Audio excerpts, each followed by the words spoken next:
بسم اللہ الرحمن الرحیم۔ السلام علیکم ورحمۃ اللہ وبرکاتہ۔ دوستو، آپ نے مختلف مواقع پر بچوں سے چند جملے ضرور سنے ہوں گے۔ میں نے کچھ نہیں کیا، میں نے نہیں، اس نے کیا ہے، ہر وقت مجھے ڈانٹتے رہتے ہیں، اسے تو کوئی نہیں ڈانٹتا، وغیرہ وغیرہ۔ آخر بچے اس طرح کیوں کہتے ہیں؟ اس کے پیچھے گہری نفسیات پوشیدہ ہے۔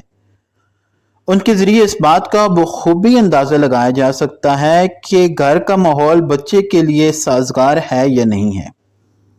کبھی آپ نے یہ سوچا یا جاننے کی کوشش کی کہ بچہ غلطی کرنے کے بعد یہ جملے میں نے کچھ نہیں کیا، یہ کام اس نے کیا ہے، کیوں بولتا ہے؟ اس کی ایک بڑی وجہ یہ ہے کہ وہ سچ کا انجام جان چکا ہوتا ہے۔ اس کا ننھا ذہن اس بات سے خوفزدہ رہتا ہے کہ غلطی پر ڈانٹ پڑے گی یا مار پڑے گی۔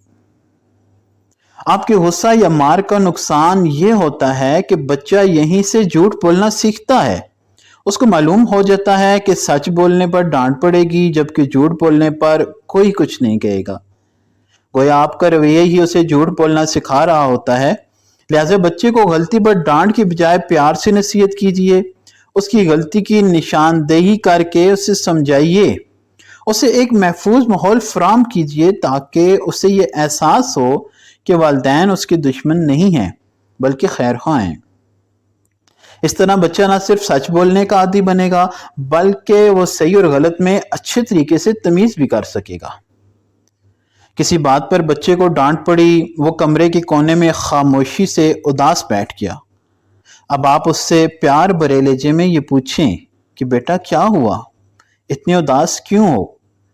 اگر وہ آپ کو اس طرح کا جواب دے کہ سب مجھے ہر وقت ڈانٹتے رہتے ہیں یا ہر کوئی مجھے ہی ڈانٹتا ہے، تو آپ شاید جان جائیں کہ بچے کے ان جملوں کے پیچھے کیسا درد چھپا ہے جس کا وہ اظہار نہیں کر پا رہا، اور اس عمر میں کسی نفسیاتی اذیت کا شکار ہو چکا ہے۔ ہر وقت ڈانٹ ڈپٹ والے سلوک سے بچے کی خود اعتمادی اور ذہنی صلاحیت کو نقصان پہنچتا ہے۔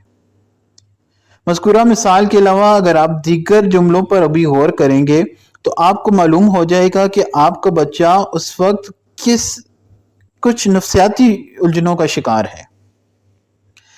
جن بچوں کو شروع سے ہی گھر کا ایسا ماحول ملا ہو اور ان کی تربیت کے انداز پر توجہ نہ دی گئی ہو، تو بچوں کی ذہنی صلاحیتیں ٹوٹ پھوٹ کا شکار ہو جاتی ہیں۔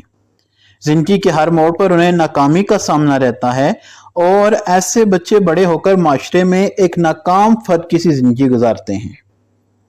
تو محترم والدین، خدا را اپنے بچوں کی تربیت کا انداز درست کیجیے، ان کی صلاحیتوں کو نکھاریے، ان کے ننھے جذبات کی قدر کیجیے، ان کی حوصلہ افزائی کیجیے۔ آپ کا درست انداز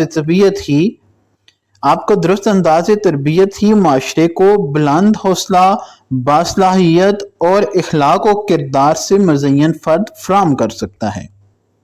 اللہ پاک سے دعا ہے کہ اللہ پاک ہم سب کو عمل کرنے کی توفیق عطا فرمائے۔ آمین بجاہ النبی الامین صلی اللہ علیہ وآلہ وسلم۔ اگر آپ کو ویڈیو اچھی لگی ہے، ویڈیو کو لائک کریں، دوستوں کے ساتھ شیئر بھی کریں، چینل پہ نئے ہیں تو چینل کو بھی سبسکرائب کریں۔ السلام علیکم ورحمۃ اللہ وبرکاتہ۔